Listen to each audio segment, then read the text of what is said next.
Hello everybody and welcome back to the FPL desk. Just before we do start this episode, do follow Route 1 newsletter over on X. They're a brilliant newsletter with more than 10,000 readers, so make sure you go and give them a follow. And you can also join our mini league using the code FBKBJF.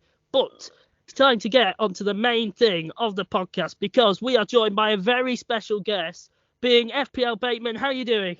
Hi, I'm good, thanks. Yeah, great. How are you guys? Very good, thank you. I'll turn to the boys. How are you doing? Yeah, I'm very good. How are you, Murray? Yeah, good, thank you. An okay week on FPL, so let's get into it.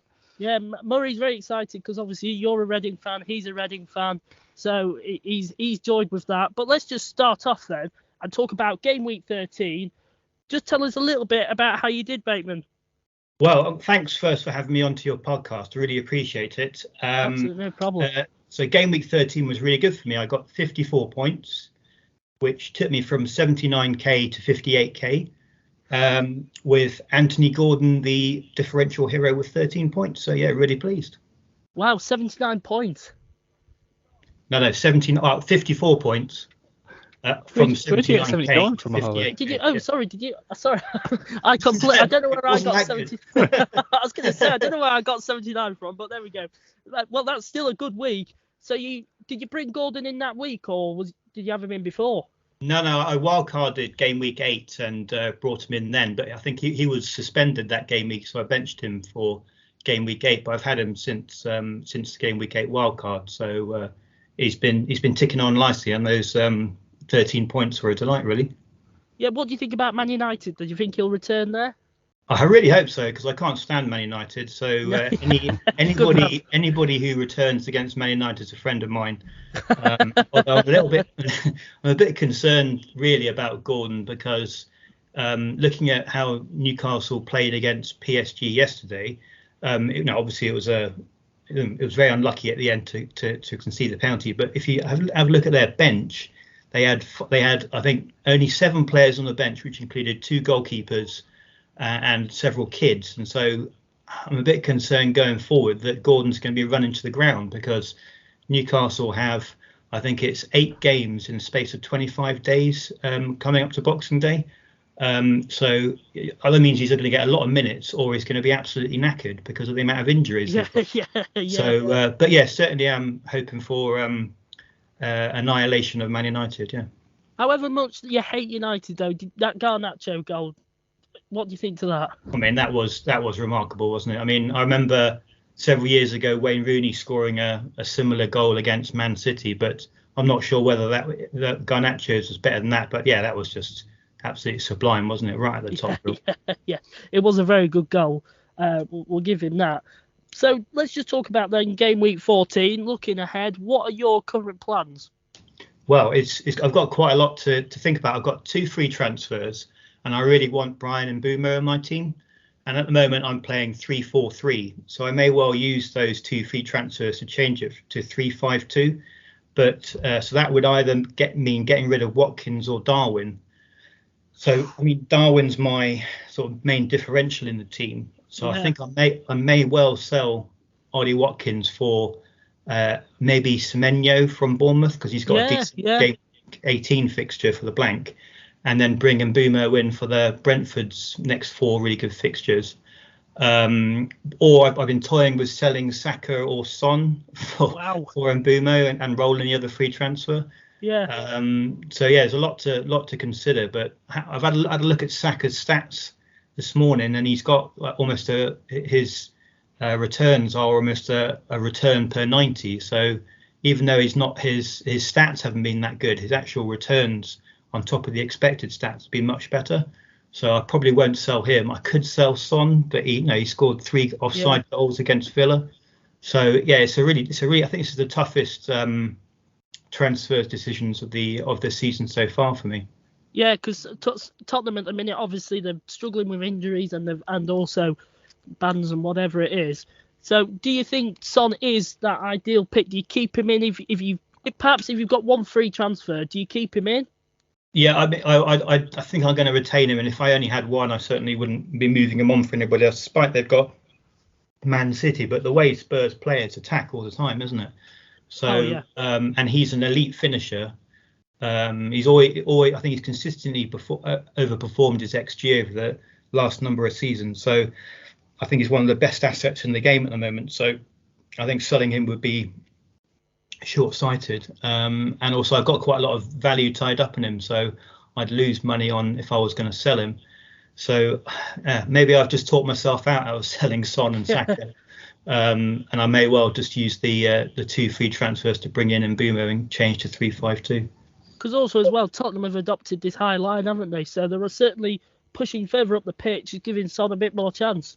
Well, it's crazy, isn't it? That the high line, even when they had 2 players sent off, it was almost kamikaze the other week, wasn't it? I think it was Chelsea. I don't think I've ever seen anything like that before. But his Postecoglou's philosophy is attack, isn't it? So and Son's a great finisher. So I can't sell him. No, I won't sell him. No. No, I don't think you can. So let's just talk about what the best captaincy picks are for game week 14 then. Well, I think it's between obviously Salah and Haaland, isn't it? I mean, there are some possible differential captaincy picks, but I'm going to go with Haaland. It's got to be because Spurs missing their main central defenders. They're going to be attacking, so they're leaving themselves open. And Emerson Royale at centre back. That doesn't sound at all convincing. I know Davies has played a lot of his time at centre back, but having seen the game and how in the last game week and how those 2 players didn't really cover themselves in glory against Villa, I think it's. I mean, even though also that Salah is playing Fulham at home and Fulham have been defensively very poor, but I think it will be with Haaland for me. I've heard a lot of people are thinking about captaining Mbeumo, which is certainly extremely differential. Are you against that, or would you go with it? It's an idea, and I think also that people are not giving Luton the credit that they deserve, because they are I was one of those who thought they would get whipped every week, and they've actually started to improve. And they've become more solid. They haven't got any superstars in their team, but they are, they're playing solidly. I know that it's a different kettle of fish away from home for Luton, but I don't think I think they're being a bit underestimated. And obviously Mbeumo is on pens. He's got one of the highest XGIs. But I mean, it's difficult to go away from Haaland for me. Yeah, no, he's such a good option, isn't he? He's just a machine. Obviously picked up the goal against Liverpool as well.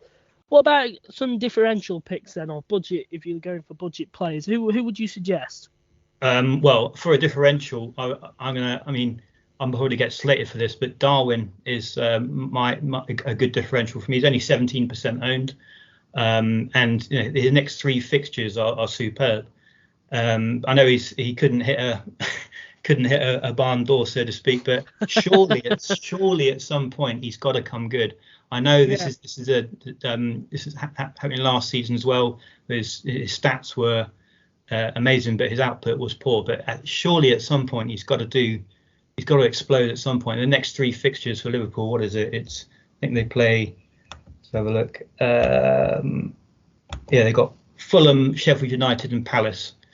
Those 3. I think actually he starts all 3 as well. I know it's in the space of a week, but Jota's out, Darwin and Salah's understanding's very good.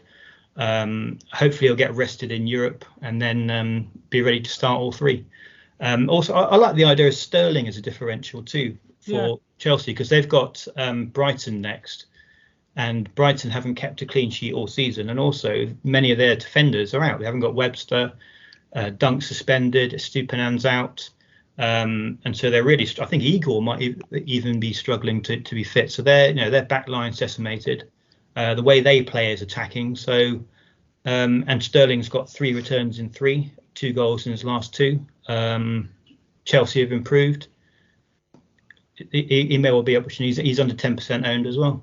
Yeah, Chelsea have certainly, because they've gone through that rough spell of fixtures. Now they've got the easier fixtures coming about. So I think. Do you target other Chelsea players? Do you perhaps go for Jackson? I mean, he obviously wasn't scoring to start with, so do you go with him? Well, I never had Jackson. In fact, I've never owned Mbeumo either, or Trippier really? this season. Yeah, or Trippier this season. Oh, These wow. proper players who have done very well. But Jackson massively disappointed in the early part of the season. Yeah. And having seen him play, he looks very raw. Obviously the talent is there, and it seems like they've started to understand him more in the Chelsea team. He seems to be starting to integrate a bit more. But I don't know whether, as I'm going to go 3-5-2, and it'll be Haaland and Darwin. I don't know if I'll have space for Jackson when the good Chelsea fixtures come in. I may well have Sanchez and Palmer or Sterling. I'm not sure yet. I just want to talk to you briefly about Luton assets, or perhaps other teams like you've mentioned Semenyo, Bournemouth. Do you target them players? Because I think they're sort of disregarded because they play for Luton. Do you think they're worth bringing in and starting? So Morris, for example?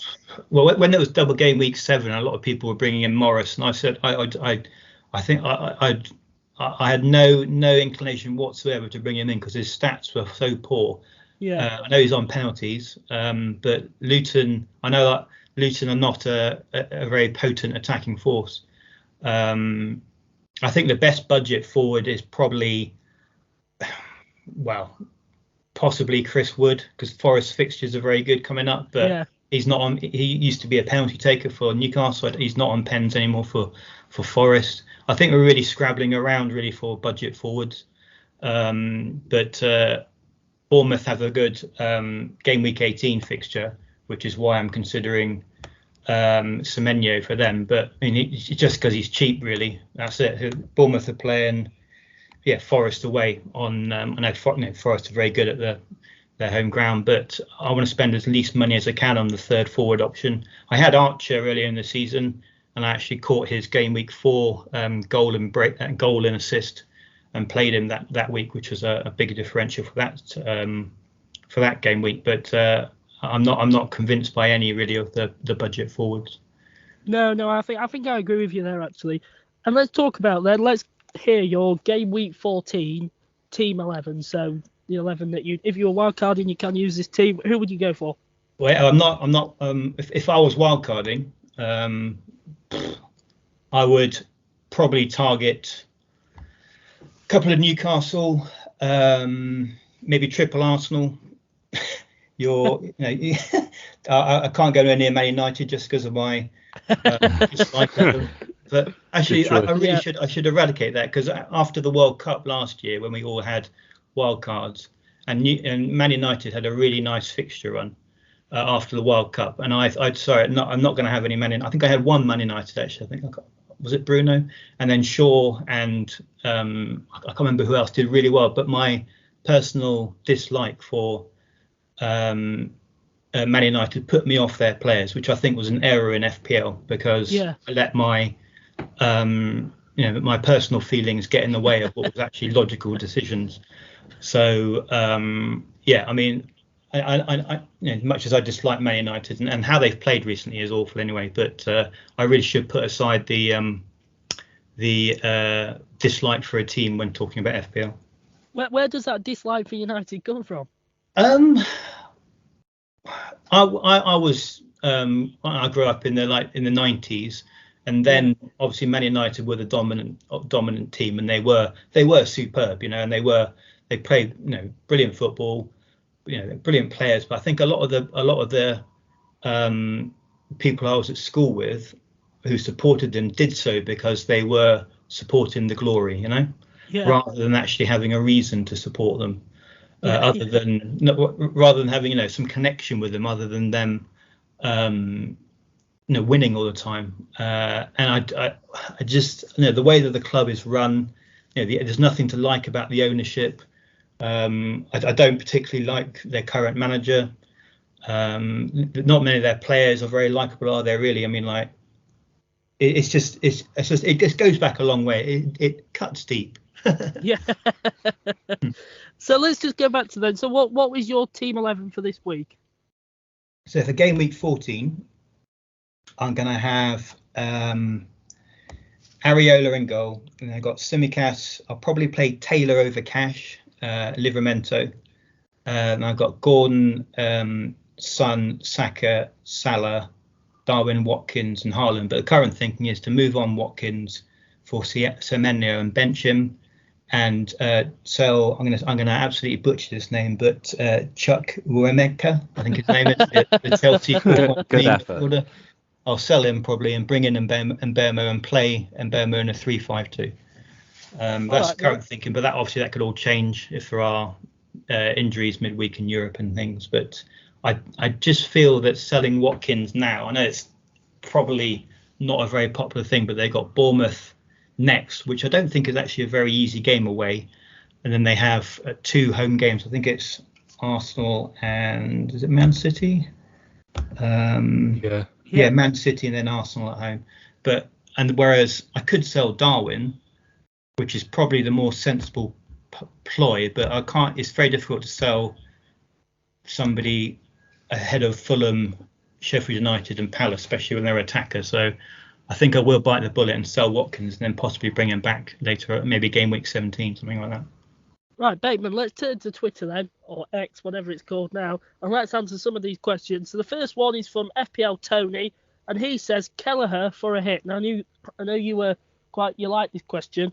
Yeah, Kelleher for a hit, but then is it set and forget for the next 4 or 5 game weeks? It's an interesting one, isn't it? Because I've already got triple Liverpool, and if you're bringing him in, it's very short term, so it's a transfer to get him in, then it's probably a transfer to get him out, because you may want triple Liverpool again in the near future. So, and he's only 3.9 million, but I think if you got, who are you going to transfer him out for? Because Areola is, I know he's been an absolute disaster, but West Ham's next few fixtures are very favourable.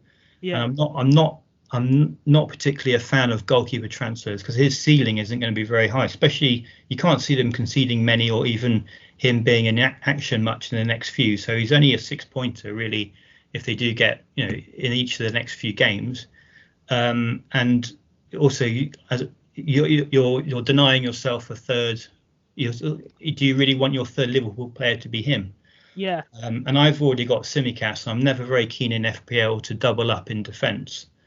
And because God knows what could happen. And I've made the mistake this season of concentrating too many transfers on defensive options, where I think the transfers should be prioritised up further up the field. So whilst it's an interesting idea, and it's obviously very cheap, and if you've got a spare transfer hanging about, then it's a possibility. But I certainly won't be doing it myself. Yeah, I agree with you with keepers. I think the only thing they're going to get your points on is really if they save a penalty. And other than that, you can't. You're more advantageous putting in a midfielder than you are a goalkeeper, aren't you? Yeah. So I agree with you there. Let's turn to Lewis FPL then. He says 1, are people being too short-termist with Alvarez and Son? 2, is the Mbeumo transfer doomed? And 3, do Ants go to discos?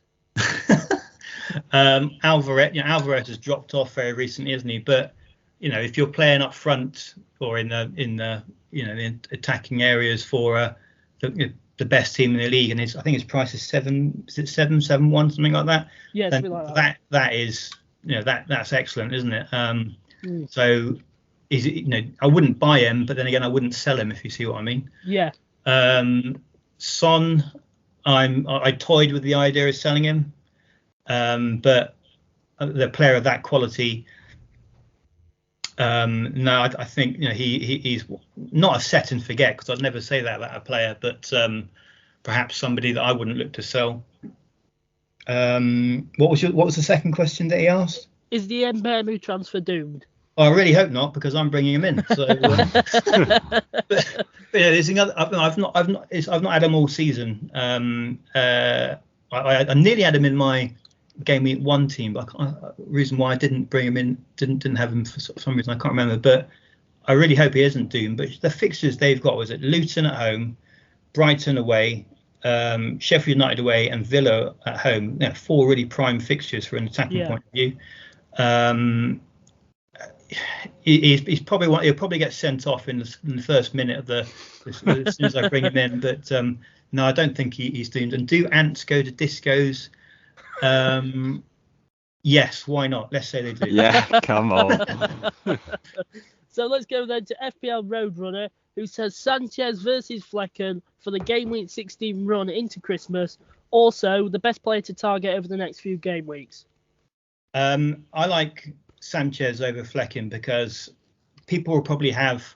I really don't like having attackers playing defenders or goalkeepers in my team, and a lot of people probably still have Watkins in game week 17, which is when they play Brentford, and then you got the blank. And so, are you keeping Areola on your bench if you're going to go for Flecken, and that's probably a little bit of money used up there.